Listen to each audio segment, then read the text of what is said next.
ಪ್ರಿಯರೇ, ದಿನದ ಬದುಕಿಗೊಂದು ಕ್ರಿಸ್ತನ ಈ ದನಿ ನಮ್ಮೆಲ್ಲರಿಗೂ ಪ್ರೇರಣೆ ಆಗಲಿ. ಪೂಜಾ ವಿಧಿಯ ಸಾಧಾರಣ ಕಾಲದ 10ನೇ ವಾರ, ಜೂನ್ 8, 2026 ಸೋಮವಾರ. ಸಂತ ಮತ್ತಾಯನು ಬರೆದ ಪವಿತ್ರ ಶುಭ ಸಂದೇಶದಿಂದ ವಾಚನ, 5ನೇ ಅಧ್ಯಾಯ 1ರಿಂದ 12ರವರೆಗಿನ ವಚನಗಳು. ಆ ಕಾಲದಲ್ಲಿ ಜನರ ದೊಡ್ಡ ಗುಂಪನ್ನು ಕಂಡು ಯೇಸು ಸ್ವಾಮಿ ಒಂದು ಬೆಟ್ಟವನ್ನು ಹತ್ತಿ ಕುಳಿತುಕೊಂಡರು. ಅವರ ಶಿಷ್ಯರು ಸುತ್ತಲೂ ನೆರೆದರು. ಆಗ ಯೇಸು ಇಂತೆಂದು ಪ್ರಬೋಧಿಸಿದರು: ಪಾರಮಾರ್ಥಿಕವಾಗಿ ಬಡವರು ಭಾಗ್ಯವಂತರು, ಸ್ವರ್ಗ ಸಾಮ್ರಾಜ್ಯ ಅವರದು. ದುಃಖಿಗಳು ಭಾಗ್ಯವಂತರು, ದೇವರು ಅವರನ್ನು ಸಂತೈಸುವರು. ವಿನಯಶೀಲರು ಭಾಗ್ಯವಂತರು, ದೇವರ ವಾಗ್ದಾತ ನಾಡಿಗೆ ಬಾಧ್ಯಸ್ಥರು ಅವರು. ನ್ಯಾಯ ನೀತಿಗಾಗಿ ಹಸಿದು ಹಾತೊರೆಯುವವರು ಭಾಗ್ಯವಂತರು, ದೇವರು ಅವರಿಗೆ ತೃಪ್ತಿಯನ್ನೀಯುವರು. ದಯಾವಂತರು ಭಾಗ್ಯವಂತರು, ದೇವರ ದಯೆ ಅವರಿಗೆ ದೊರಕುವುದು. ನಿರ್ಮಲ ಹೃದಯಿಗಳು ಭಾಗ್ಯವಂತರು, ಅವರು ದೇವರನ್ನು ಕಾಣುವರು. ಶಾಂತಿಗಾಗಿ ಶ್ರಮಿಸುವವರು ಭಾಗ್ಯವಂತರು, ಅವರು ದೇವರ ಮಕ್ಕಳೆನಿಸಿಕೊಳ್ಳುವರು. ನ್ಯಾಯ ನೀತಿಯ ನಿಮಿತ್ತ ಹಿಂಸೆಯನ್ನು ತಾಳುವವರು ಭಾಗ್ಯವಂತರು, ಸ್ವರ್ಗ ಸಾಮ್ರಾಜ್ಯ ಅವರದು. ನನ್ನ ಶಿಷ್ಯರು ನೀವಾದ್ದರಿಂದ ಜನರು ನಿಮ್ಮನ್ನು ಧಿಕ್ಕರಿಸುವರು, ಹಿಂಸಿಸುವರು, ಅನ್ಯಾಯವಾಗಿ ಇಲ್ಲ ಸಲ್ಲದನ್ನು ನಿಮ್ಮ ಮೇಲೆ ಹೊರಿಸುವರು. ಆಗ ನೀವು ಭಾಗ್ಯವಂತರು.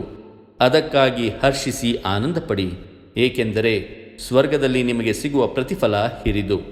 ನಿಮಗಿಂತ ಮೊದಲಿದ್ದ ಪ್ರವಾದಿಗಳನ್ನು ಜನರು ಹೀಗೆಯೇ ಚಿತ್ರಹಿಂಸೆಗೆ ಒಳಪಡಿಸಿದರು. ಪ್ರಭುವಿನ ಶುಭ ಸಂದೇಶ. ಕ್ರಿಸ್ತರೇ ನಿಮಗೆ ಸ್ತುತಿ ಸಲ್ಲಲಿ. ಚಿಂತನೆ: ಭಾಗ್ಯವಂತರು. ಪ್ರಭು ಯೇಸು ಕ್ರಿಸ್ತರಲ್ಲಿ ಆತ್ಮೀಯರೇ, ಜನರ ದೊಡ್ಡ ಗುಂಪನ್ನು ಕಂಡು ಕ್ರಿಸ್ತರಿಗೆ ಮಮತೆ ಆಯಿತು. ಅವರ ಸ್ಥಿತಿಗತಿಗಳ ಬಗ್ಗೆ ಅರಿವಿದ್ದ ಕ್ರಿಸ್ತ ಅವರೆಲ್ಲರನ್ನು ಭಾಗ್ಯವಂತರಾಗುವಂತೆ ಕರೆ ನೀಡುತ್ತಾರೆ. ಭಾಗ್ಯವಂತರು ಎಂದರೆ ಅದು ಆಧ್ಯಾತ್ಮಿಕ ಆನಂದ, ಸಂತೃಪ್ತಿ ಹಾಗೂ ಬಯಕೆಯಾಗಿದೆ. ಭಾಗ್ಯವಂತರಾಗುವುದೆಂದರೆ ಶ್ರೀಮಂತರಾಗುವುದು, ಧನಿಕರಾಗುವುದು ಅಥವಾ ಉನ್ನತ ಸ್ಥಾನವನ್ನು ಗಳಿಸುವುದಲ್ಲ. ಬದಲಿಗೆ ಯೇಸುವಿನ ದೃಷ್ಟಿಯಲ್ಲಿ ಭಾಗ್ಯವಂತರೆಂದರೆ ತಾವು ನಂಬಿದವುಗಳಿಗಾಗಿ ಜೀವಿಸುವುದು, ವಿಶ್ವಾಸವನ್ನು ಕಾಪಾಡಿಕೊಳ್ಳುವುದು, ಶುದ್ಧ ಹೃದಯರು, ಶುದ್ಧ ಹಸ್ತವುಳ್ಳವರಾಗಿ ಬಾಳುವುದಾಗಿದೆ. ತೊಂದರೆ ಕಷ್ಟ ಬಂದರೂ ದಾರಿ ತಪ್ಪಬಾರದಾಗಿದೆ. ಪ್ರಿಯರೇ, ಈ ಅಷ್ಟಭಾಗ್ಯದ ಜೀವನವೇ ನಮ್ಮ ಕ್ರೈಸ್ತ ಪರಿಪೂರ್ಣತೆಯ ದಾರಿ. ನಮ್ಮ ಪ್ರಭು ದೇವರು ನಮ್ಮನ್ನು ನಿರಂತರವೂ ಸಂತೈಸುವ ದೇವರು. ಇದು ಸಂತ ಪೌಲನ ದೃಢ ವಿಶ್ವಾಸ ಹಾಗೂ ಅನುಭವವೂ ಆಗಿತ್ತು. ಈ ಸಂದೇಶವನ್ನು ಅಂದು ಪೌಲನು ಕೊರಿಂಥಿಯರಿಗೆ ತಿಳಿಸಿ, ನಮಗೆ ಒದಗುವ ಎಲ್ಲ ಸಂಕಷ್ಟಗಳಲ್ಲಿ ದೇವರು ನಮ್ಮನ್ನು ಸಂತೈಸುತ್ತಾರೆ ಎನ್ನುತ್ತಾನೆ. ನಮ್ಮ ಕಷ್ಟ ನಷ್ಟಗಳಲ್ಲಿ ದೇವರು ನಮ್ಮೊಡನೆ ಇರುತ್ತಾರೆ.